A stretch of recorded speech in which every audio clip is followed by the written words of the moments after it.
আরে প্রকাশ্যে যেখানে ব্রাজিলে আজান দেওয়া নিষেধ, ওই দেশের সাপোর্ট করে আপনি। যেটা প্রকাশ্যে ইসরায়েল আপনার আর্জেন্টিনা বলতেছে যে আমরা পূর্ণ সমর্থন দিচ্ছি, ইসরায়েলকে দেশ হিসেবে স্বীকৃতি দিচ্ছি। দেশ হিসেবে স্বীকৃতি দিচ্ছে দাদাবাবুর দেশ ভারত, দেশ হিসেবে স্বীকৃতি দিচ্ছে মধ্যপ্রাচ্যের দেশগুলো। অথচ আপনি যখন ওই যুদ্ধ লাগে তখন আপনি ইরানের পক্ষে, আর যুদ্ধ যখন শেষ হয় আপনি ব্রাজিল, আপনি আর্জেন্টিনা, আপনি পর্তুগাল, আপনি ফ্রান্স, আপনি জার্মানি। দেখ শতধিক আপনার যে এইরকম বিবেক, এইরকম মান মানসিকতার উপরে শতধিক যে আপনি কিরকম পোল্টি মারতে পারেন। রাত লাগলে আপনি ব্রাজিল, আর্জেন্টিনা, আর দিনে যখন ফিলিস্তিনের কোনো ভাইকে মারে। আজ অব্দি পর্যন্ত মারছে, কালকে সকালের রিপোর্টে দেখলাম ইসরায়েল বোমা ফেলে ছোট ছোট ফিলিস্তিনিদেরকে হত্যা করে ফেলছে। একটা মিডিয়া, একটা ব্যক্তির পোস্টেও আমি দেখলাম না যে এগুলো নিয়ে নিন্দা করতেছে। সবাই ফুটবলের নেশায় মগ্ন হয়ে আছে এবং ফুটবলকে উদযাপন করতেছে।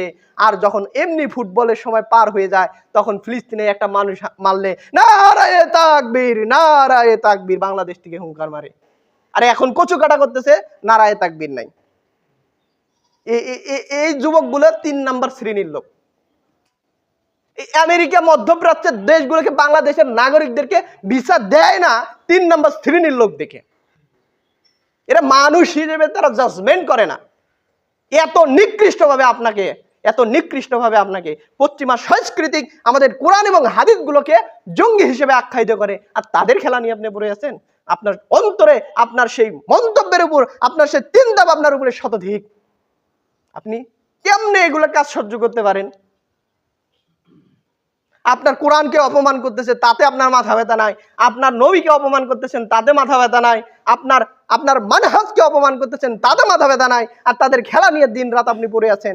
আপনি মুসলমান, কি পরিমাণ মুসলমান আমি ভাবতেই অবাক লাগে। আপনার যদি ইমানের কোনো ইস্পা থাকে, ইমানের যদি কোনো ছিটা পাতা থাকে, তাদের খেলার বুকে লাথি মারবেন।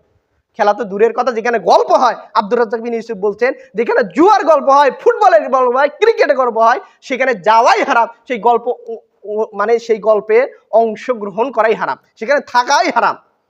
আর আপনি খেলা দেখেন, তাদের সাপোর্ট করেন, তাদের পক্ষে নিয়ে কথা বলেন। হ্যাঁ,